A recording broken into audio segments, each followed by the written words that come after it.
খেলা মানেই অগঠন। এবার সেই অগঠন ঘটালো মাত্র 9 বছর বয়সী বাংলাদেশের এক খুদে দাবাড়ু, নাম রায়ান রশিদ মুগ্ধ। অনলাইনে এক দাবা ম্যাচে তিনি পরাস্ত করেছেন 5 বারের বিশ্ব চ্যাম্পিয়ন দাবার কিংবদন্তি ম্যাগনাস কার্লসেনকে।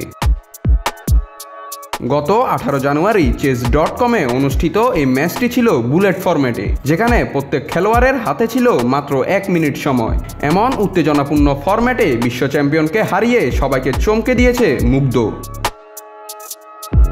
বাংলাদেশের একটি বেসরকারি স্কুলে 3য় শ্রেণীতে পড়ে মুগ্ধ।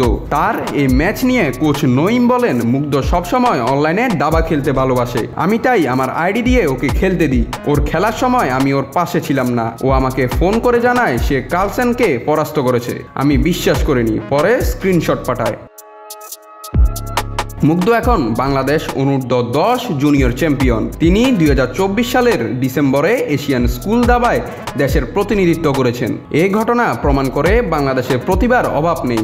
সুযোগ আর প্ল্যাটফর্ম পেলে বিশ্বমঞ্চের নাম করবে বাংলাদেশের ছেলেমেয়েরা। বাংলাদেশি এই ক্ষুদের প্রতিভাকে শুভকামনা জানাই। দাবার বিশ্বে এমন আরও অনেক অঘটন ঘটাক আমাদের মুগ্ধরা। নাত রাহুল, নিউজ না স্পোর্টস।